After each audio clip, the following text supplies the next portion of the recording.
আপনি তো আপনার ছেলে নাতিকে বিদেশে পাঠাই দিলেন, তাকে যে বিবাহ শাদী করাইয়া বিদেশে পাঠাইলেন, সে কতদিন পরে দেশে আসে? 2 বছর, 3 বছর, 5 বছর, এমনকি 10 বছরও। এই 10 বছর পর্যন্ত সে সেখানে থাকে, তার পরিবার বা বিবি কোথায়? একজন পুরুষের জন্য স্ত্রীর থেকে দূরে থাকার শরীয়তের মাসালা হলো 1 মাস। 1 মাস পরে সে স্ত্রীর কাছে যাওয়া তার জন্য জরুরি। এখন বাবা, আমরা আমাদের সন্তানগুলি স্ত্রী রাইখা সে 2 বছর, 3 বছর, 4 বছর, এমনকি 10 বছর পর্যন্ত বাহিরে পড়ে আসে। এই মহিলা সে পরকীয় নারী, পরকীয় প্রেমে জড়াবে না, সে জিনা করবে না, এটা আপনি কিভাবে সাক্ষী দিতে পারেন? মহিলা তো বাস্তবেই সে, যেহেতু আপনি শরীয়তের হুকুম লঙ্ঘন করেছেন, সে তো জিনার মধ্যে জড়াই যাবে। তার হক নষ্ট করতেছেন কেন? আরেকজনের পরকীয় প্রেমে পড়ে পৌঁছে যায়, এটা শুধু কেবল মোবাইলের দোষ দিলে চলবে না। আপনার শরীয়তের সাথেই তো আমরা মানতেছি না, শরীয়তের হুকুম পালন করতেছি। সেটা হলো, শরীয়ত বলতেছে একজন মহিলাকে কমপক্ষে 4 মাস 10 দিন এতটুকু পর্যন্ত তাকে সময় দেওয়া। এর বাহিরে স্বামী তার থেকে দূরে থাকলে তাড়াতাড়ি তাকে স্বামী পাশে নিয়ে আসা। হযরতে ওমরে ফারুক রাদিয়াল্লাহু তাআলা আনহু, তিনি রাত্রে ছদ্মবেশে ঘুরতেন বিভিন্ন জায়গায়। তো তিনি একটা ঘরের পাশে দিয়ে যাচ্ছে, সেই ঘরের পাশে দিয়ে যাওয়ার পরে একজন মহিলা আরবিতে একটা দুঃখ ছন্দ বলতেছে, তার স্বামী নাই। ওনারা দুইজন কি কথা বলে আপনারা?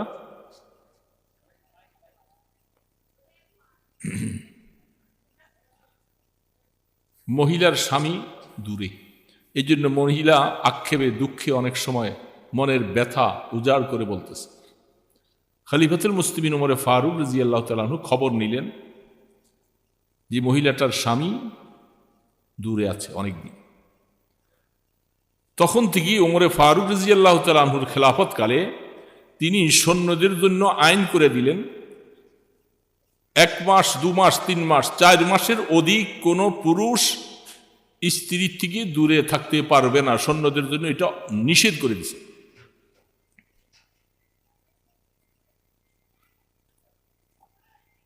এবং এখানে অনেক কথা আছে, আমি সেদিক বলতে গেলে অন্য আলোচনা ছুটে যাবে।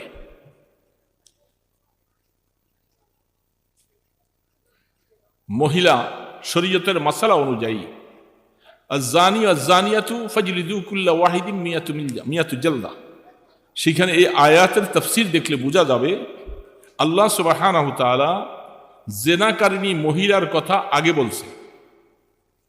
জেনাকারিনী মহিলা, জেনাকারী পুরুষ, তো জেনার ব্যাপারে মহিলার কথাটা আগে আনছে। আর চোরের মধ্যে চোরের শাস্তির ব্যাপারে আল্লাহ পাক বলছেন ওয়াস-সারিকু ওয়াস-সারিকাতু, চোর পুরুষ, চোর মহিলা। কোরআনের আয়াতের মধ্যে সিরিয়ালটা দেখেন, চোরের ব্যাপারে পুরুষের কথা আগে বলছেন, আর জেনার ব্যাপারে মহিলার কথা আগে বলছেন। জেনার ব্যাপারে মহিলার কথা আগে বলছেন কেন? সেখানে বিশাল অনেক কথা আছে। মহিলারা শর্মিন্দা থাকে বেশি, তাদের মধ্যে খায়েশাত যে আছে সেটাকে সে দমন করে রাখবার মতো 4 মাস সময় পর্যন্ত সেটাকে কন্ট্রোল করে থাকতে পারে। তারপরেও যে মহিলাটা নিজের লজ্জা শরম সবকিছুকে ছেড়ে দিয়া সে জেনার মধ্যে চলে যায়, এই জন্য তাকে শাস্তি আগে দিতে হবে। মহিলাদের শরম পুরুষ থেকে বেশি, পুরুষের শরমটা কম মহিলার তুলনায়। মহিলা হায়া শরম বেশি রাখে। সেই হায়া শরমকে ত্যাগ করে যখন সে জেনার মধ্যে চলে গেল, তাহলে তাকে শাস্তিটা আগে দেওয়া দরকার। সে কেন জেনার মধ্যে আগে গেল? এবং শরীয়তের মাসালা, একজন মহিলার স্বামী মারা গেলে তাকে বিবাহ শাদী বন্ধ হয়ে থাকতে হয়। শরীয়তের মাসালা মদ, জুয়া, হিরোইন, জেনা, ব্যভিচার, সুদ, ঘুষ ইত্যাদির মধ্যে জড়িত এই দেশের সব হিন্দুরা, মুসলমানরা কেউই মনে হয় জড়িত না। হ্যাঁ বলেন না কথা, মুসলমানরা জড়িত না। এখন স্বাভাবিক যারা আমরা এর সাথে জড়িত, এই ব্যাপারে যখন কথা বলা হবে তখন কষ্ট তো লাগবে। কি বলেন, কষ্ট লাগবে না? যেই মসজিদের সভাপতি সুদ খায়, ওই মসজিদের ইমাম সাহেব যদি সুদের ওয়াজ করে, ইমাম সাহেবের মনে কষ্ট আসে, সভাপতির মনে কষ্ট আসে। যদি বারবার এই ধরনের কথা আসে, উনি চেষ্টা করতে থাকে এই ইমাম সাহেবকে কি করে এখান থেকে সরানো যায়। কারণ উনি থাকলে সবসময় এইভাবে অপারেশনের কথা বলবে, কষ্ট তো লাগবে, ঠিক না? হয়তো কিছু ভালো ভালো মুসল্লি থাকে, তারা তাদের কারণে হয়তো পাইরা উঠে না, কিন্তু খুব চেষ্টা করে যে এই ইমাম সাহেব বেশি দিন রাখা যাবে না, ওনার এই দোষ, এই দোষ, ওই দোষ। আসলে দোষ একটাও নাই। এখন যেহেতু ওনাকে বিদায় করতে হলে কিছু দোষ বলতে হয়, তখন কিছু মিথ্যার আশ্রয় নেওয়া হয়, কিছু ষড়যন্ত্র করা হয়। যেই মসজিদের কমিটির মধ্যে লেনদেনের মধ্যে অসুবিধা আছে, হিসাব নিকাশ ভালোভাবে দেয় না, সেখানে আমানতদারির কথা বললে তখন ইমাম সাহেবের বিরুদ্ধে চলে যাবে। হুজুর আর কোনো ওয়াজ পায় না, শুধু এগুলি বলে। কিভাবে, ঠিক না ব্যাঠিক বলেন? এখন আমাদের সারা শরীর ব্যথা, ওষুধ দিব কোথা? ঔষধ তো আল্লাহ পাকের কোরআন। সেই ওষুধগুলি প্রয়োগ করতে গেলে আমাদের মন ভাঙিয়া যায়, কষ্ট লাগে। তারপরে দেখেন, আমি আজকেও বুখারী শরীফের প্রথম দিক থেকে কিছু মোতালা করেছিলাম। গতকাল দেখেছিলাম কিতাবুল ইলম সম্পর্কে। বুখারী শরীফের অনেকগুলি কথা, এগুলি বললে এখন আপনারা অনেকেই বলবেন যে হুজুর এই কথাগুলি তো আমরা মানলে আমাদের অনেক কষ্ট হয়। এখন মানলে যদি কষ্ট হয় তাহলে মানবে কারা? কোরআন মানার জন্য আসছে না জমিনে? আল্লাহ রসুল কোরআনটা নাজিল করলেন কেন? এটা শুধু কেবল এই তেলাওয়াত করে শেষ করে দিবেন, আর কোনো মানামানি নাই, এই জন্য কি কোরআন পাঠাইছে? আল্লাহ, দেখেন যে সমস্ত সন্তানরা আমাদের দেশে পেপার খুলে দেখে রেমিটেন্স, বিদেশি টাকায় আমাদের দেশটা নির্ভরশীল, বিদেশি টাকা পাইয়া আমরা খুব গর্ববোধ করছি। বিদেশিরা আমাদের দেশে কোটি কোটি ডলার পাঠায়, কি ঠিক না ঠিক বলেন? এখানে যদি একটা ছোট্ট কথা বলি, আপনারা চিন্তা করবেন যে এই কথা তো কি হলো, কথা অথচ বাস্তব, হাদিস বুখারীর অস্বীকার করার জন্য নাই। সেটা হলো, আপনি তো আপনার ছেলে নাতিকে বিদেশে পাঠাই দিলেন, সে বিদেশে উপার্জন করে আনছে, আপনি খুশি, বাড়িতে বিল্ডিং হচ্ছে, সব কিছু হচ্ছে। তাকে যে বিবাহ শাদী করাইয়া বিদেশে পাঠাইলেন, সে কতদিন পরে দেশে আসে? কতদিন পরে আসে? 2 বছর, 3 বছর, 5 বছর, এমনকি 10 বছরও আসে না। এই 10 বছর পর্যন্ত সে সেখানে থাকে, তার পরিবার বিবি কোথায়? বিবি বাংলাদেশ। হুজুর যে বলে গেলেন যে মোবাইলের কারণে অনেক সময় অনেকের বউ চলে যায়, আরেকজনের পরকীয় প্রেমে পড়ে পৌঁছে যায়, এটা শুধু কেবল মোবাইলের দোষ দিলে চলবে না। আপনার শরীয়তের সাথেই তো আমরা মানতেছি না, শরীয়তের হুকুম পালন করতেছি না। সেটা হলো, শরীয়ত বলতেছে একজন মহিলাকে কমপক্ষে 4 মাস 10 দিন এতটুকু পর্যন্ত তাকে সময় দেওয়া, এর বাহিরে স্বামী তার থেকে দূরে থাকলে তাড়াতাড়ি তাকে স্বামী পাশে নিয়ে আসা। হযরতে ওমরে ফারুক রাদিয়াল্লাহু তাআলা আনহু, তিনি রাত্রে ছদ্মবেশে ঘুরতেন বিভিন্ন জায়গায়। তো তিনি একটা ঘরের পাশে দিয়ে যাচ্ছে, সেই ঘরের পাশে দিয়ে যাওয়ার পরে একজন মহিলা আরবিতে একটা দুঃখ ছন্দ বলতেছে, তার স্বামী নাই। ওনারা দুইজন কি কথা বলে আপনারা?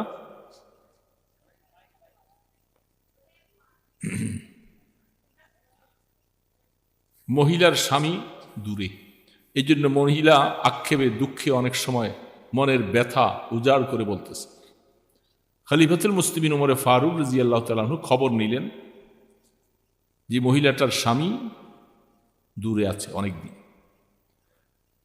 তখন থেকেই ওমরে ফারুক রাদিয়াল্লাহু তাআলা আনহুর খেলাফতকালে তিনি সৈন্যদের জন্য আইন করে দিলেন 1 মাস 2 মাস 3 মাস 4 মাসের অধিক কোনো পুরুষ স্ত্রীর থেকে দূরে থাকতে পারবে না, সৈন্যদের জন্য এটা নিষেধ করে দিয়েছে।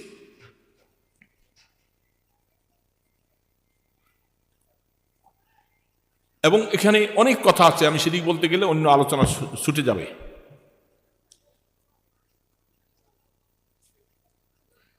মহিলা শরীয়তের মাসালা অনুযায়ী আয-যানি ওয়াজ-যানিয়াতু ফাজলিদু কুল্লা ওয়াহিদিন মিয়াতু জালদা, সেখানে এই আয়াতের তাফসীর দেখলে বোঝা যাবে আল্লাহ সুবহানাহু ওয়া তাআলা জেনাকারিনী মহিলার কথা আগে বলছে। জেনাকারিনী মহিলা, জেনাকারী পুরুষ, তো জেনার ব্যাপারে মহিলার কথাটা আগে আনছে।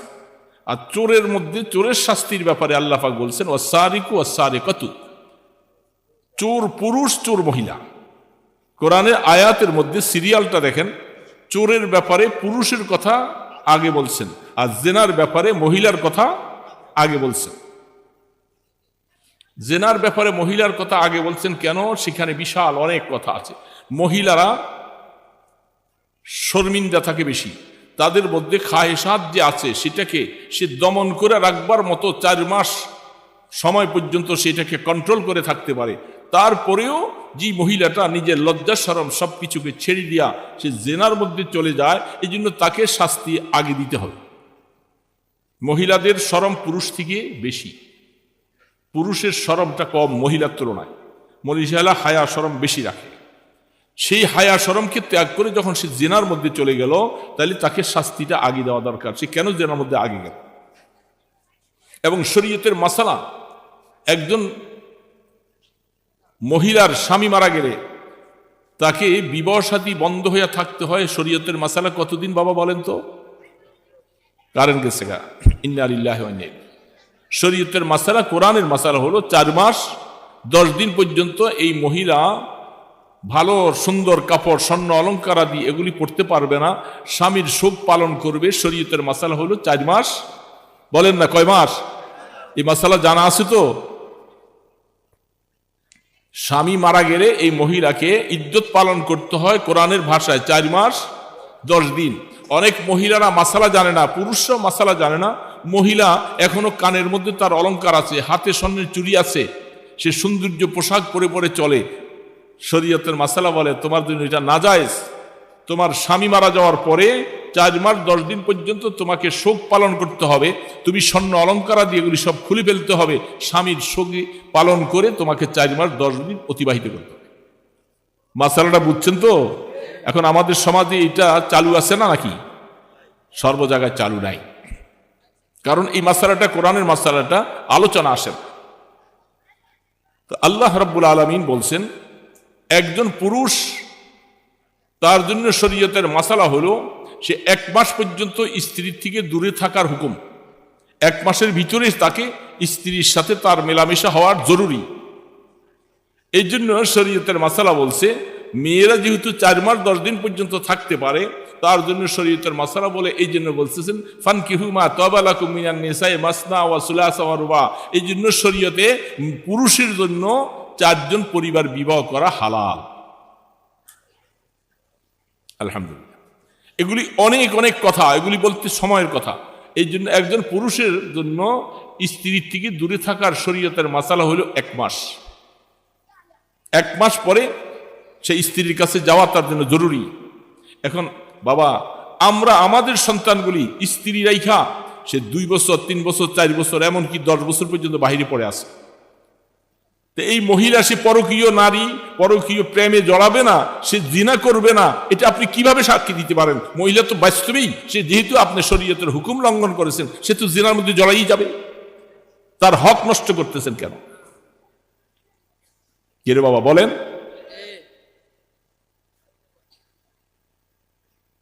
শরীয়তের হুকুম আপনি দেখবেন না, আপনি শুধু অর্থ দেখবেন বিদেশে আছে। তারপরে এই ছেলেটা বিদেশের মধ্যে সে চরিত্র বাছাইয়া কিভাবে থাকতে পারে, আল্লাহ পাক তো তার জন্য একটা খাহেসাত, একটা যৌন ক্ষুধা তার মধ্যে দিয়েছেন, মহিলাকেও দিয়েছেন। এখন কত মহিলা স্বামী বিদেশে, টাকা পাঠাইলে লাভ হবে কি? চোখের পানিতে তার বালির ভিজে যায় রাতকে রাত। বলেন ঠিক না ঠিক বলেন? অনেক বাবা তার মেয়েটাকে বিবাহ দিবার সময় দেখে যে ছেলে বিদেশ থাকে, অনেক সময় আমি বিদেশি ছেলের কাছে মেয়ে বিবাহ দিব না। সেইখানে হয়তো স্বামীর সাথে তার দেখা সাক্ষাৎ হয়েছিল 2 মাস পরে ছেলে চলে গেছে, এখন একটা সন্তান নাই, 1 বছর 2 বছর চলে যাচ্ছে, মেয়েটার স্বামীও নাই, একটা সন্তানও নাই। এখন ডাক্তাররা বলতেছে স্ত্রী পাশে তোমাকে থাকতে হবে যদি সন্তান তুমি পাইতে চাও। সেটা সম্ভব না, কারণ চাকরিতে গেছে, সেখানে আবার 2 বছর ছাড়া আর ছুটি পাবে না। এটা বাস্তব কথা না বাস্তব কথা বলেন তো বাবা? এই অবস্থায় আমরা আমাদের দেশে আছি। যারা বিজাতি ইহুদি নাসারা, তাদের মধ্যে জেনার প্রবণতা বেশি, তাদের কাছে শরীয়ত নাই, কিছু নাই। তারা বলছে বাস যার সাথে যার মন নেওয়া দেওয়া করতে পারো, তাদের তো হিসাব নিকাশ নাই, আখেরাত নাই, পরে জীবন নাই, এরা জেনা করে জীবন কাটাইতেছে। মেয়ে যাকে মনে হচ্ছে তার সাথে চলে যাচ্ছে, পুরুষ যাকে ভালো লাগে তার সাথে তার জিন্দগি চলছে। কিন্তু মুসলমান, তোমার জন্য তো বৈধতা চিন্তা ভাবনা করতে হবে। সন্তান নাই, সন্তানের জন্য কত পেরেশানি, কত আশা। ছেলে বিবাহ করেছে, একটা নাতিনের জন্য আশা করে, দাদা দাদি শুনতে চাই না। দোষ তো আপনার, আপনি ছেলেটাকে বিবাহ করাই বিদেশে পাঠিয়ে দিচ্ছেন। ছেলে আইসা হয়তো বাড়িতে থাকে 2 মাস 3 মাস ছুটি পায়, এরপরে চলে যায়, এই 2-3 মাসের সন্তান আসে নাই। এখন আফসুস, এখন বউ বাবার বাড়ি গেলে আর শ্বশুর বাড়ি আসতে চায় না। কি ব্যাপার, ঠিক না ঠিক বলেন? এরপরে এই অবস্থায় এই মহিলাটা বাধ্য হয়ে স্বামী বিদেশে আছে, তখন সে ভিন্নভাবে আপনার চোখের অগোচরে সে জেনার মধ্যে লিপ্ত হয়ে যায়। হয়তো দেবরের সাথে বা কোনো আত্মীয়র সাথে পরকীয় প্রেমে জড়াইয়া যাচ্ছে, যেটা আপনি খবর রাখেন না, তার গুনার কারণে দায়ী আপনি।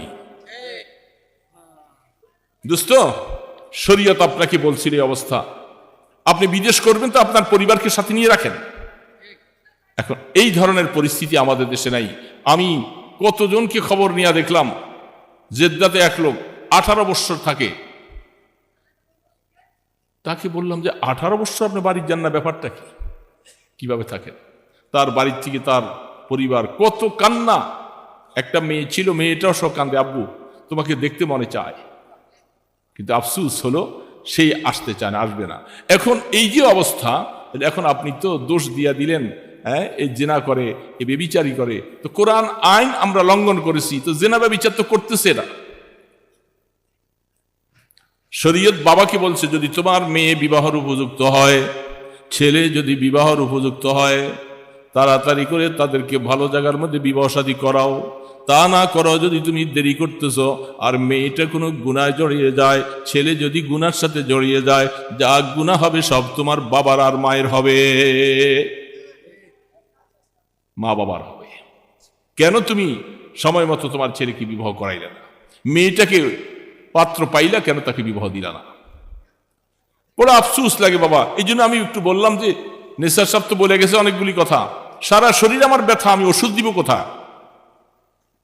আমরা তো এই হালাতের ভিতরে আছি দুনিয়ার মধ্যে, সুদে জড়িয়ে আছি। সুদ ছাড়া আপনি কে আছি?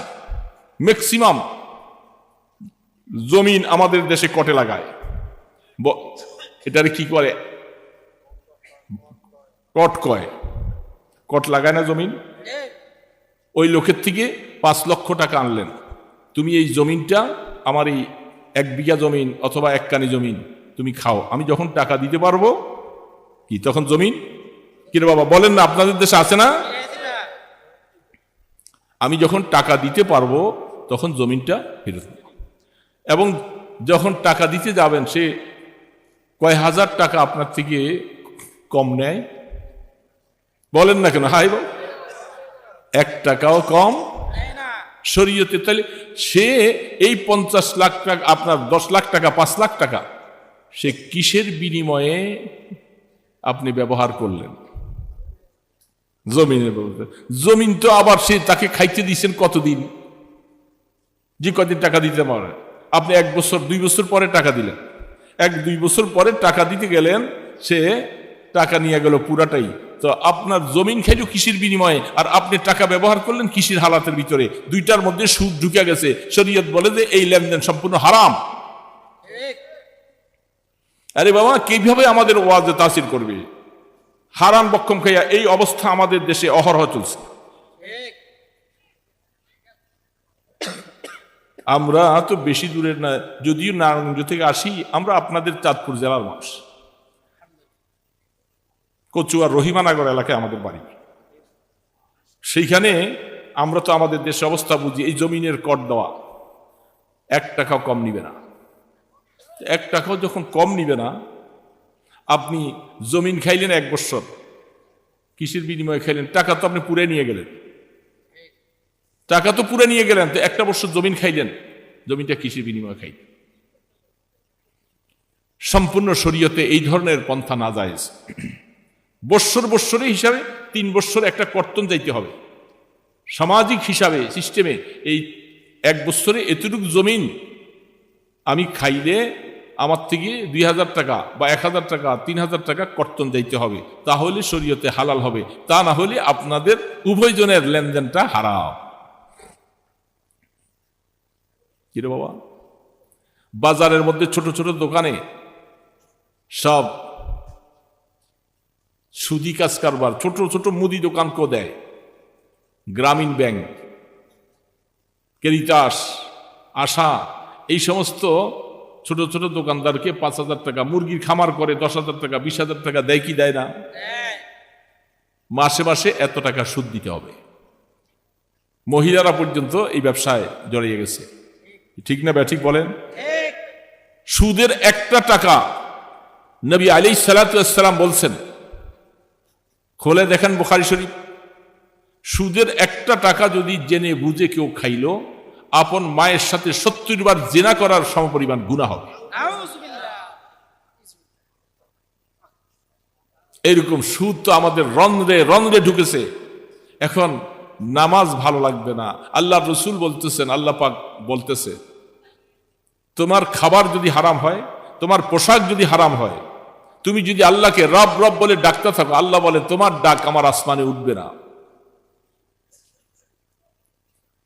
মাতামাহু হারাম মালবাসাহু হারাম আন্না ইউস্তাজাবু দাওয়া, তোমার দাওয়া আসমানে উঠবে না। কারণ আমি আল্লাহ পাক, আমি তোমার পাক মুখের শুনতে চাই, তুমি পাক খেয়ে আমাকে ডাকবা, আমি সেটা শুনবো। এখন আমরা হারামের সাথে জড়িত আছি। এবং যে কোনো মানুষ ব্যাংকের থেকে লোন আই না। গতকাল একজন লোক আমাকে বলতেছে, তার ছোট ভাই, হুজুর আমি ছোট্ট একটা হোটেল দিয়া চলি কোনো রকম, আলহামদুলিল্লাহ বাবাকে নিয়ে আছি, শান্তিতে আছি। আর ছোট ভাই ব্যাংকের থেকে টাকা আনছিল 1 কোটি কত লাখ টাকা দেব। এটা এখন বাড়তে বাড়তে 8 কোটি কত লাখ টাকা হয়েছে। বলে যে এখন তো তার বাড়ি আছে একটা, বাড়িটাও মর্গেজ রাখছে, বাড়িটাও বিক্রি করার অবস্থায় চলে আসছে, তারপরও লোন শেষ হবে না। সুদের চক্রবর্তী 1 লাখ টাকায় পরে সময় মতো দিবেন না, এটা 2 লাখ হয়ে যাবে, 2 লাখে 4 লাখ হয়ে যাবে, 4 লাখে 8 লাখ হয়ে যাবে। এইভাবে সুদের চক্রবর্তী উঠতে থাকে। সেই সুদ এখন আপনি বলবেন, আরে কত রমরমাট, কত ভালোই তো দেখতেছি, বাড়ি হইতেছে, বিল্ডিং হইতেছে, সবকিছু হইতেছে, দোকানপাট হইতেছে। এটা সাময়িক কিছু দেখতেছ, কিয়ামতের ময়দানে জাহান্নামের আগুনে জ্বলবে, মনে রাখবা সুদ দিয়া জীবন কাটাইতেছ। সুদ লেখনেওয়ালা, সুদ খানেওয়ালা, সুদের সাক্ষী বহন করেওয়ালা উভয়কে সমান গুনাহ হবে। দোস্ত, এই জন্য বললাম যে কোরআনের কতগুলি হুকুম আছে শক্ত, এগুলি বললে কষ্ট লাগে, এগুলি শুনলে কষ্ট লাগে। আর কিছু ওয়াজ আছে নসিহত, এগুলি শুনলে ভালো লাগে। কিন্তু ভালো তো হবে, নসিহতগুলি আমি নিতে পারবো কখন? আমি যদি ঘরের মধ্যে হারাম খেয়ে আমি নামাজ পড়ি, সেজদা দেই আল্লাহকে, আল্লাহ বলে তোর সেজদা আমার প্রয়োজন নেই। সুদের টাকা, হারাম টাকা, লোক দিতে টাকা ইত্যাদি অবস্থায়। তো এই জন্য দোস্ত, আসলে আমরা দোষী অনেক ক্ষেত্রে। আমার ছেলে বিদেশ থেকে টাকা পাঠাইতেছে, খুশি মাশাল্লাহ, কিন্তু ছেলের বউর অবস্থাটা, হাকিম মোহাম্মদ থানভী রহমতুল্লাহ আলাইহি লিখছেন, প্রত্যেকটা বস্তুর একটা হক আছে। আপনি যদি মোরগ শুধু মুরগি পালেন, সেখানে কোনো মোরগ যদি না রাখেন, শরীয়ত বলে আপনি ওই মুরগির উপরে জুলুম করলেন, আপনার জন্য কঠিন গুনাহ হবে। শুধু মুরগি কেন পাললেন, মোরগ তার সাথে কেন রাখলেন না? শুধু হাসি পাললেন, হাসা কেন রাখলেন না? গরুর মধ্যে শুধু গাভী পাললেন, কেন ষাঁড়ের সাথে তার সম্পর্ক করাইলেন না? কারণ আমার আল্লাহ পাক বিপরীত লিঙ্গ প্রত্যেকটা জিনিস মধ্যে দিয়া দিয়েছেন কি দেয় নাই? তাদের মধ্যে কি এরকম যৌন চাহিদা আছে না নাই? মুসলমান শুধু কেবল নামাজ পড়ার নামই দিন নয়, শুধু জিকির করার নাম দিন নয়, দিন তো হল পূর্ণাঙ্গ জীবন ব্যবস্থা। সবকিছুকে পালন করতে হবে। হাত্তাকে একটা পোকামাকড় তার মধ্যে যৌন চাহিদা দিয়েছেন, সে যে অবস্থায় হোক না কেন তাদের যৌন চাহিদা তারা সেইভাবে সম্বরণ করে। তুমি একটা পাখিকে দীর্ঘদিন আটকে রাখলা, তার সাথে তার পুরুষ নাই অথবা পুরুষ আছে মহিলা নাই, তার উপরে জুলুম করেছ। হাদিস শরীফের মধ্যে রাসূল করিম সাল্লাল্লাহু আলাইহি সাল্লাম, বুখারীতে হাদিস আসছে, আপনারা শুনছেন এই ওয়াজ, অনেক সূত্রের সাথে কথাটা বলতেছি। একজন মহিলা সে একটা বিড়ালকে আটকে রাখছে, দীর্ঘদিন আটকে রাখছে, তাকে ঠিকমতো ভরণ পোষণ খাওয়া দাওয়া দেয় না। এই অবস্থায় বিড়ালটা মারা গেছে। বুখারী আলাইহির রাহমা হাদিস আনছেন, আল্লাহ রাসূল বলছেন এই কারণে মহিলাটা কিয়ামতের ময়দানে জাহান্নামে জ্বলবে। আরেকজন দুশ্চরিত্রা মহিলা, সে মরুভূমি দিয়ে হেঁটে যাচ্ছে, মরুভূমির মধ্যে পাশেই একটা পানির কুয়া আছে, কুয়া নিচের থেকে পানি উঠে, কিন্তু রশি দিয়া বালতি দিয়া উঠাইতে হয়। একটা কুকুর মরুভূমিতে দৌড়াইয়া সেই কুয়াটার চতুর্পাশে জিব্বা লম্বা করে হা হা করতেছে, একটু পানির পিপাসা মিঠাইবার মতো কোনো ব্যবস্থা নেই। মহিলাটা দূরের থেকে আইসা দেখে যে এই পাশে দিয়ে যাবে, কুকুরটার এই অবস্থা দেখে তার কাছে খুব মায়া লাগে। আহা, একটা প্রাণী, যেহেতু এটা তো আল্লাহর মখলুক, আমাকে যে আল্লাহ বানাইছে এই কুকুরটাকেও সেই আল্লাহ বানাইছে, আমার মালিক যিনি, এই কুকুরের মালিকও তিনি। তিনি তখন বুদ্ধি না পাইয়া নিজে একটা বুদ্ধি তৈরি করলেন। পায়ের মধ্যে চামড়ার মোজা ছিল, আমাদের দেশে এখন চামড়ার মোজা ব্যবহার করে অনেকে, দেখেন না? বেশি শীত পড়লে এই চামড়ার মোজাটার মধ্যে তার ওড়নাটা পেঁচাইছে, পেঁচাইয়া কুয়ার মধ্যে ফালাইয়া এটা দিয়ে একটু পানি উঠাইছে, পানি উঠাইয়া কুকুরের সামনে দিছে, কুকুরটা পানি খাইয়া তার তৃপ্তি লাভ করছে। বুখারী আলাইহির রাহমা, আল্লাহর নবী, আমাদের নবীজি হাদিস বয়ান করছেন যে এই উসিলা কিয়ামতের ময়দানে মেয়েটাকে আল্লাহ মাফ করে দিবে, যে আমার একটা মখলুকের প্রতি তুমি এত দয়া করছো। কারণ দয়া করা তো এটা আমার শান, তো আমার দয়ার এই গুণটা তুমি একটা মখলুকের উপর করেছো। দোস্ত, হযরত বাইজিদ বুস্তামি রহমতুল্লাহ আলাইহি, তিনি একদিন, এত বড় আল্লাহর ওলি, তিনি একদিন বৃষ্টির মধ্যে তার ঘরের পাশে যেখানে শুইছেন, একটা বিড়ালের বাচ্চা মেও মেও করে চিৎকার করতেছে, কাঁদতেছে। আরে বিড়ালের বাচ্চাটা কেন এরকম করে আনতেছে? তার ঘুম হারাম হয়ে গেছে। উঠা দেখে যে বৃষ্টির কারণে বিড়ালের বাচ্চাটা শীতে খুব কষ্ট পেয়ে কাঁদতেছে।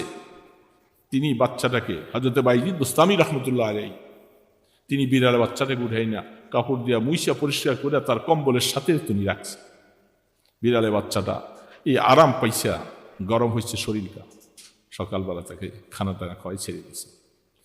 হযরত বাইজিদ বুস্তামি রহমতুল্লাহ আলাইহিকে একজন স্বপ্নে দেখেন আল্লাহ আপনার সাথে কি ব্যবহার করলেন। বাইজিদ বুস্তামি বলতেছেন, আমার কোনো আমলের দিকে আল্লাহ তাকান নাই। আল্লাহ পাক আমাকে বলে, বাইজিদ তুমি আমার এই একটা আদনা মখলুকের প্রতি তুমি এমন দয়া করলা, এই উসিলে আমি বাইজিদ তোমাকে মাফ করে দিলাম।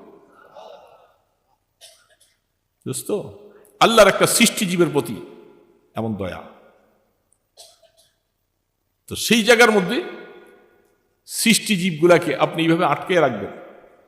আমাদের দেশে এখন মুরগিগুলি এইভাবে সরা বানাইয়া মাথা নিচের দিকে দিয়া এইভাবে 2টা 3টা 4টা করে লইয়া বাজারে ঘুরে না, মুরগিগুলি রক্ত মাথার মধ্যে জমে যায়, কষ্ট হয় কি হয় না?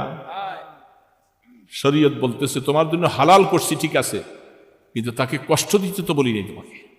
তুমি আনছো, আইনা তাকে জবাই করে খাও, হালাল। এই যে তাকে জড়ায় তোড়াইয়া ধরিয়া দীর্ঘ সময় ঘন্টার পর ঘন্টা এইভাবে রাখো, পাগুলি সব ফুলে রক্ত জমে যায়, কত কষ্ট, কত কিচির মিচির করে। সেই কষ্টটা যদি তোমাকে দেওয়া হইতো তখন তুমি বুঝতে যে কষ্ট কাকে বলে। আর আমার এই মখলুকটার উপরে তোমাদের জন্য হালাল করে দিছি, বৈধ করে দিছি, এই জন্য কষ্ট, এইভাবে কষ্ট দিবা যেখানে রাসূল করিম। আরে জানোয়ারকে আল্লাহর নবী চিনে, আল্লাহর নবীকে জানোয়ার পর্যন্ত চিনে। দেখেন আমরা কি মহব্বত আর কি ভালোবাসা। বিদায় হজের মধ্যে আল্লাহ রসুল যখন তিনি কোরবানি করবেন, 100 ওট আল্লাহ রসুল বিদায় হজের মধ্যে কোরবানির জন্য রাখছেন। সুবহানাল্লাহ বলেন না, 100 ওট আল্লাহ রসুল জীবনে হজ একবারই করছেন, যার জন্য আল্লাহ বাইতুল্লাহ বানাইলেন সবকিছু, যে বাইতুল্লাহর ঘরের পাশে জীবন কাটাই দিলেন। নবুয়তের 23 বৎসরের মধ্যে 13 বৎসর থাকলেন মক্কায়, তারপরে হজ ফরজ হলো। মক্কি জীবন থেকে পার হইয়া মাদানী জিন্দিগিতে 10 বছরের ভিতরে রাসূল হজ একবার করেছে। এই হজের পরে তিনি 100 ওট কোরবানি করার জন্য সিদ্ধান্ত নিয়ে 100 ওট তৈরি রাখছে। এখন প্রত্যেকটা ওটের পায়ের মধ্যে একটু রশি লাগাইয়া 100 ওটকে এইভাবে সারিবদ্ধ করে দাঁড় করাইছে। যেই না মাত্র আল্লাহ রসুল ছুরিটা হাতে নিছেন, কোরবানি করবেন, এই ওটগুলি কাকে কাকে ডিঙ্গাইয়া রসুলের ছুরির কাছে, সে নিজে আগে রসুলের ছুরিটা তার শরীরে লাগাবার জন্য ওটটা পাগল পা হইতেছে। এমন করতেছে কেন?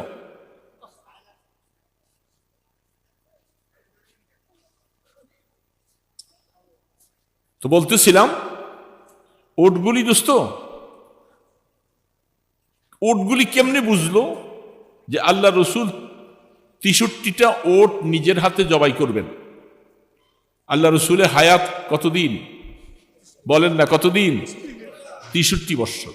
এই জন্য রসুল নিজের হাতে 63টা ওট জবাই করবেন। ওটগুলাকে কেমনে বুঝালো যে 100 ওটের মধ্যে 63টা রসুল নিজের হাতে জবাই করবেন আর বাকিগুলি সাহাবাদের দিয়া করাইবেন? এই জন্য ওটগুলি পালাক্রমে কার আগে কে আইসা রসুলের ছুরির নিচে যাবে সে ব্যস্ত হয়ে গেছে। কি আজীব কথা! কিভাবে ওট বুঝলো রসুলকে? কি ভালোবাসা, কি মহব্বত!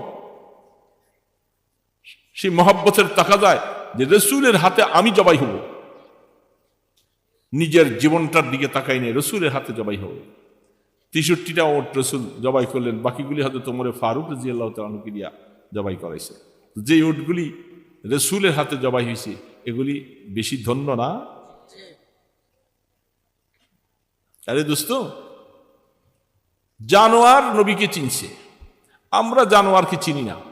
আল্লাহ রসুল যখন ইন্তেকাল করেন, রসুল ইন্তেকালের সময় রসুলের একটা গাধা, বুখারীতে অনেকগুলি হাদিস আসছে, একটা গাধা একটা ওট, গাধাটা রসুলের বিচ্ছেদ বিরহে ফালাইতে পালাইতে খাবার দাবার ছেড়ে দিয়া একটা কূপের মধ্যে যে পড়ে আত্মহত্যা করে মরে গেছে। কুয়ার মধ্যে পড়ে গাধাটা মরে গেছে। রসুল নাই দুনিয়াতে, আমি গাধা দুনিয়াতে আর বাঁচতে চাই না।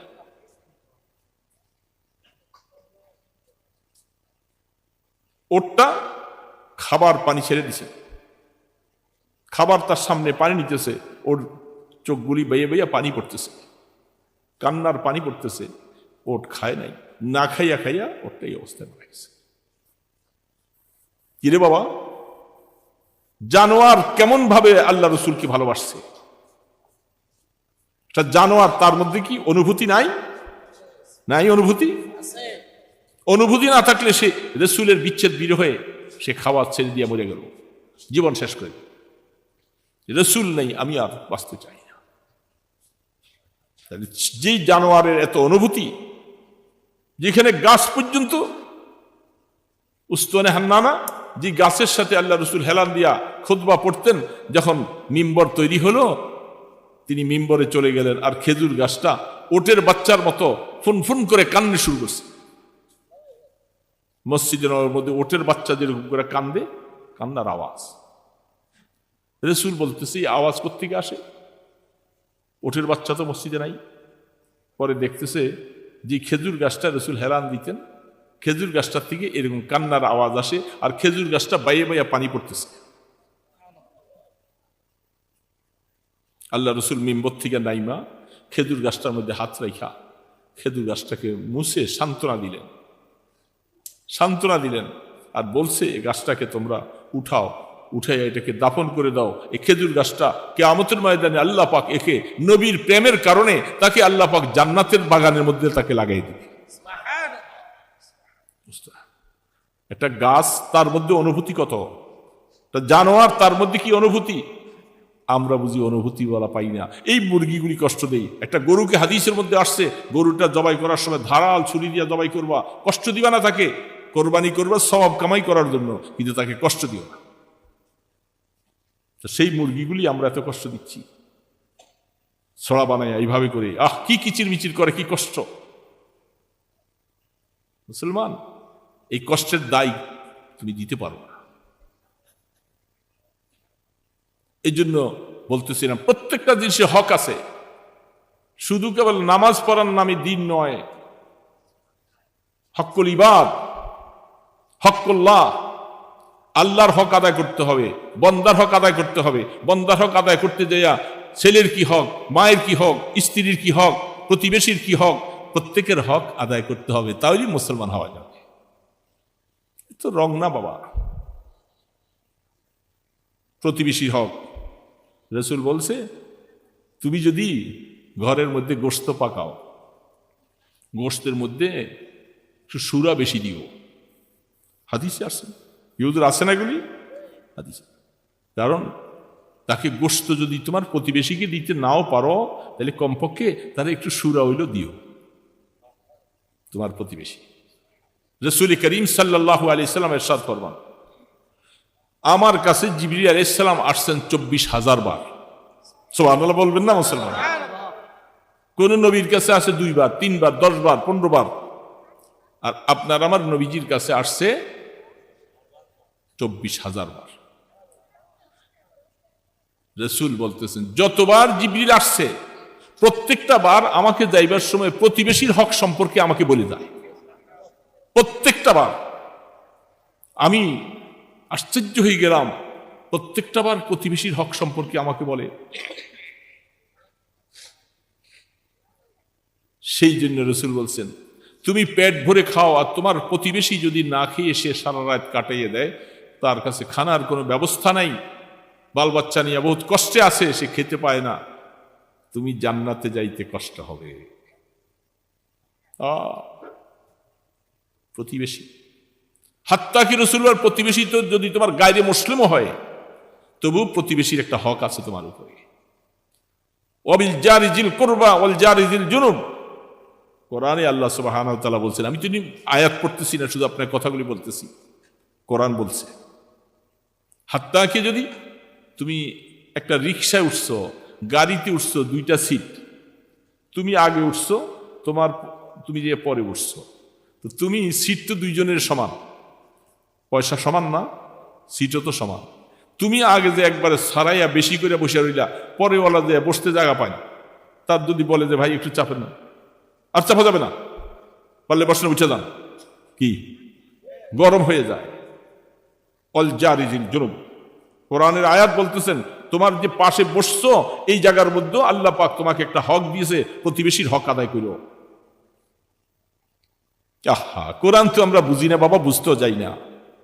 প্রতিবেশী, সফরে যাইবা, যে কোনো জায়গায় যাবা, তোমার সাথে তোমার যে সাথী থাকবে সে তোমার প্রতিবেশী, প্রতিবেশীর হক আদায় করতে হবে।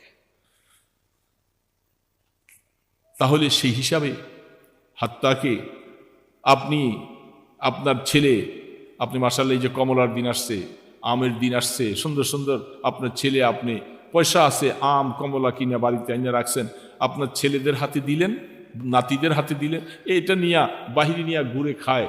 রাসূল বলে খবরদার, তুমি ভুল করেছ, পারত পক্ষেও ওই বাড়িতে ওই ঘরের মধ্যে 2টা কমলা, একটা কমলা দাও। না দিতে পারলে তোমার বাচ্চাদেরকে তুমি কমলা হাতে দিয়া ঘরতে বাইরে দিবে না। কারণ ওই বেচারা গরিব মানুষ, সে তার বাচ্চাকে কিনে খাওয়াইতে পারলো না, তার বাচ্চাগুলি যে মাকে বিরক্ত করবে, এদের হাতে কমলা, মা আমাকে, সে তো চোখের পানি ছাড়বে যে আমার তো কমলা কিনে সমর্থ নেই। শরীয়ত বলে তুই ভুল করছো। আহা, প্রতিবেশী এটাকে বলে দোস্ত। তুমি পারো তো তার এখানে কিছু দিবা, নতুবা তোমার বাচ্চাকে হাতে দিয়ে এগুলি বাইরে যেতে দিবা না। দেখছেন প্রতিবেশীর হক কত। আজ সেই প্রতিবেশীর সাথে আমাদের দ্বন্দ্ব, আমাদের মারামারি, কাটাকাটি, একজনের চেহারা আরেকজনে দেখতেও পারি না, ঠিক না? আর ভিতরে ভিতরে হাদিসের মধ্যে আছেন, আপনার প্রতিবেশী হোক, আপনার ভাই হোক, সহকর্মী হোক, সে যদি আপনার সাথে দূরত্ব, কথাবার্তা একটু আলগা, সে যদি কোনো মুসিবতে পড়ে, আপনি ভিতরে ভিতরে খুশি, হাততালি দেয়, ধরছে আল্লাহ এবার কায়দা মতো। কি কয় না বলেন, আছে না এরকম? শরীয়ত বলে এই ধরনের মন্তব্য করা কোনো মুমিনের জন্য বৈধ না, হালাল না। তুমি আজ তার মুসিবতে পড়ে তুমি আনন্দ হইছো, এরকম একটা মুসিবত তোমার উপরে আসতে বেশি সময় লাগবে। হাদিসের মধ্যে স্পষ্ট আল্লাহ রাসূল বলছেন, কারো ব্যাপারে তুমি দেখে একটু খুব ঘৃণার চোখে নজর করছো, তোমাকে আল্লাহ এই মুসিবতে ফালাইয়া মৃত্যুর আগে তোমাকে মুসিবত দিয়া তারপরে কবরে নিবে। মনে রাখবা তুমি কিভাবে কেমন মোমেন হয়েছে। মোমেন তো কেমন অবস্থা হইতে হবে। এই জন্য ছোট্ট আয়াত পড়েছি, কথা সামনে যাব না। ইন্নামাল মুমিনুনা আল্লাযীনা ইযা যুকিরাল্লাহ, এইখানে তাফসীর করলে এগুলি সবগুলি আসবে। ইন্নামাল মুমিনুনা আল্লাযীনা ইযা যুকিরাল্লাহ ওয়াজিলাত কুলুবুহুম। মুমিন তো ওই ব্যক্তি হবে যার কাছে কোরআনে আয়াত আসবে, আল্লাহর হুকুম আসবে, কোরআনে আয়াতগুলি, হুকুমগুলি আসলে তার কাছে এত তৃপ্তি লাগে, এগুলি পালন করতে তার কাছে ভালোই লাগে, এটা হবে মুমিন। মুমিন শুধু কেবল টুপি মাথায় দিলাম, দাড়ি রাখলাম, আর মাশাআল্লাহ কয়েকদিন চললাম, কোরবানি খাই, গোস্ত খাইলাম, এই মুমিন। মুমিনের কাছে আল্লাহ পাকের হুকুম যখন আসবে, আল্লাহ পাকের হুকুমের সামনে যখন চলে আসবে, তখন সে কলিজাটা থরথর করে কাঁপবে, তার হা এটা আল্লাহর হুকুম। ये मौला का कलाम है, ये मौला का कलाम है। বহু মানুষ বলতেছে, দোস্ত আল্লাহর হুকুম আমার সামনে লঙ্ঘন হয়ে যায়, কত রকমের অবস্থা হয়ে যায়, আল্লাহর কোরআনের হুকুম আমার কাছে ভালো লাগে না, আমি কিভাবে চলবো? এই জন্য একটা কথাই শুধু বলে যাব, শেষ করে দিচ্ছি, সময় লম্বা। শীত উপরে কাল ঠান্ডা বেশি লাগে নাকি নিচেও ঠান্ডা লাগে বুঝি না, আমার বুকটার মধ্যে ঠান্ডা লেগে দিতেছে। এই কালকেও প্রোগ্রাম করছিলাম, সেই ওই কচুয়ার উত্তরে কি জানি নাগদানা কি জানি আছে, হাই ঠান্ডা, এত ঠান্ডা পড়ছে, আমি আর স্টেজে বসতে পারতেছিলাম, কঠিন অবস্থা, কুয়াশা, ঠান্ডা। কিন্তু শহরে কোনো ঠান্ডা নেই, সেখানে বাতি বেশি, বিল্ডিং বেশি, বাতাস ঢুকে না। তো দোস্ত আল্লাহ রাব্বুল আলামিনের জন্য মায়া হবে, মানে আল্লাহর হুকুমকে যারা ভালোবাসবে তাদের কাছে আল্লাহর হুকুমের মায়া বেশি আছে। আল্লাহর হুকুম পালন করলো না, আল্লাহ পাকের হুকুম মতো জীবন কাটাইলাম না, আলা কুল্লুকুম রাইন ওয়া কুল্লুকুম মাসউলুন আন রাইয়াতিহি। প্রত্যেকটা বাড়িওয়ালা, ঘরওয়ালা, তার ছেলে, তার মেয়ে, তার পুত্রবধূ, এরা আমল করলো না, এরা নামাজ পড়লো না, সহি রাস্তায় চললো না, হালাল কামাই করলো না, বাবা এগুলি সব দেখে দেখে সন্তুষ্ট। কিয়ামতের ময়দানে বাবাকে আল্লাহর কাছে কঠিন শাস্তি পাইতে, বাবা তুমি তো মসজিদে আসলা, ছেলে তো টাকা কামাই করে, বিদেশ থেকে আইসে, বাড়িতে আসছে, ছেলে তো ফজর নামাজ পড়ে না, বাবা ডাক দিতেও সাহস পায় না। ছেলে আসছে কামাই করে আইসে, আবার বেশি কিছু বললে যদি রাগ করে, এরকম আসি না আমরা বাবারা? এই ছেলেকে ডাক দিই কেমনে? ছেলে তো বেশি রাগারাগি করলে যদি টাকা পয়সা দেওয়া বন্ধ করে দেয়, রাগ করে যদি বরলিয়ে চলে যায় সে ঢাকাতে। এরকম অনেক বাবা আছে, ছেলেদের কাছে নিজেদেরকে বাইন্ধা দিছে। আল্লাহ রসুল বলছেন কিয়ামতের ময়দানে, কিয়ামতের আগে তোমাদের কাছে এরকম অবস্থা আসবে যে তোমাদের মেয়েরা, ছেলেরা মা বাবাকে বাদী দাসীর মতো মনে করবে, চাকরের মতো ব্যবহার করবে তাদের সাথে। এটা কিয়ামতের আলামত। হক কথাটাও বাবা বলতে পারবে না, বললে বাবাকে খুব চোখ রাঙ্গা করে কথা বলবে। করে কি করে না, বাবা ভয়ে ভয়ে থাকে, বলতে পারে না কিছু। কি আশ্চর্য কথা, ভয়ে থাকে। এই জন্য মুসলমান আমাকে যে যত জায়গায় যাই নামাজই পাওয়া যায় না, নামাজই পাওয়া যায় না। নামাজ শেষ, রোজা রাখে না, দিন মতো চলে না। এদের উপরে, এদের কাছে যত ওয়াজই করবো না কেন, কি হবে ওয়াজ? ওয়াজ তো নিতে চায় না। এই বুড়া বুড়াদের কিছু আছে, আমরা এই যেগুলি বুড়া হয়ে গেছে, এরা তো জুয়ানি শেষ করে এখন বার্ধক্যে পড়ছে, এখন শরীরে জুয়ানি নাই, শক্তি নাই, কিছু নাই। উনি এখন চিন্তা করে কবরের ডাক কখন আসবে যাব। বাবা কবরের ডাক কখন আসবে যাব তো, কিন্তু কবরের ব্যাপারটা কি, কবরের সামানটা কি? পরের হক যদি থাকে এটা তওবার দ্বারা মাফ হবে না। কারো হক নষ্ট করছেন, কোন দিক দিয়া? জমিন চাষ করতে দেয়া, ক্ষেতের আইল ধাক্কা দিয়া, অথবা যে কোনো প্রকারে যে কোনো ভাবে হোক, যদি কারো হক যদি নষ্ট করে থাকি, বাবা আল্লাহ রসুল বলছেন কবরে আসার আগে হকের মোয়ামেলা শেষ করে আইস। এইখানে আমি রসুলও সুপারিশ করবো না এই ব্যাপারে, আল্লাহ পাকও এটা মাফ করবে না। আল্লাহ পাক বলে আমারটা আমি দেখব, বন্দার হকের ব্যাপারে আমি হস্তক্ষেপ করব না। কাহারও গীবত করছেন, কাউকে গালি দিছেন, কারো অন্যায়ভাবে তার কিছু আত্মসাৎ নষ্ট করেছেন। এই জন্য অনেক সময় যারা অনেক বড়, দেখেন আমাদের মুরব্বীদের মধ্যে হাজী ইমদাদুল্লাহ মহাজের মক্কি রহমতুল্লাহ একটা কথা মনে পড়লো, একটু বলি শেষ করে দিচ্ছি। তিনি বাজারে গেছেন, আগের জমানায় ওই দেশে, আরব দেশে, আমাদের দেশেও আগে শুধু ভাঙ্গারি পয়সাগুলি ছিল, টাকা ছিল না। এই খুঁতির মধ্যে কতগুলি পয়সা নিয়ে বাজার করতে গেছে।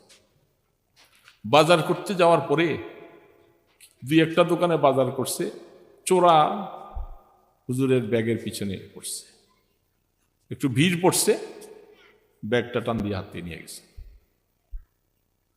ব্যাগ টান দিয়া চলে নিয়ে গেছে। হাজী শাহুজুর রহমতুল্লাহ আলী উনি ইন্নালিল্লাহ পড়ছেন, পড়ে আর টাকা পয়সা এখন নাই, বাজার তো যা হয়েছে হয়েছে। উনি এই টাকাগুলি যে চোরা নিছে, হুজুর বলতেছে ও তো কিয়ামতের ময়দানে ধরা খেয়ে যাবে, আল্লাহর সামনে তো সে পাকড়াও হয়ে যাবে। বলে যে যা, এই যেই টাকা থৈলার মধ্যে ছিল এটি আমি তোর জন্য হাদিয়া হিসাবে নিয়ত করে দিলাম।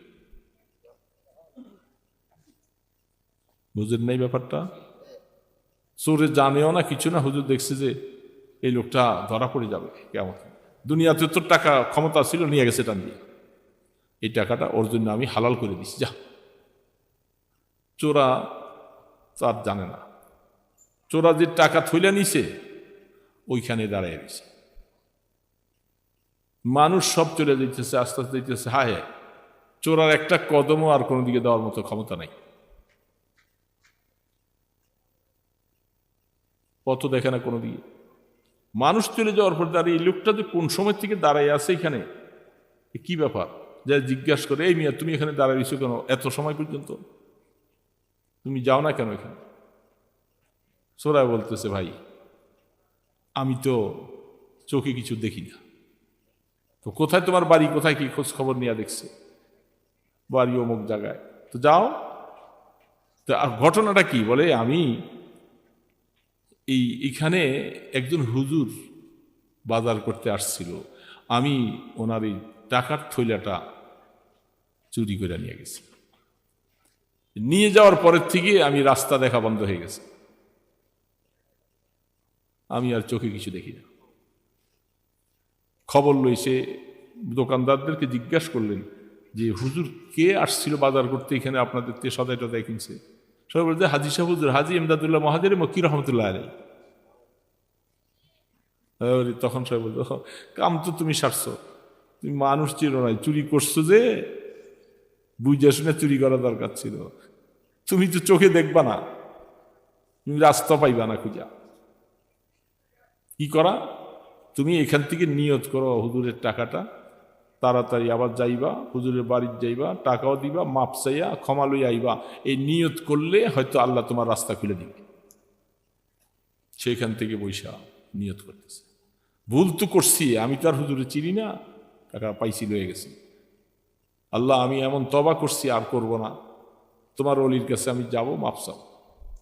যে আর রাত্রিবেলা দরজা নক করছে, আল্লাহ পাক কখন তার চোখ খুলে গেছে, ওই নিয়ত ভালো হয়েছে। এখন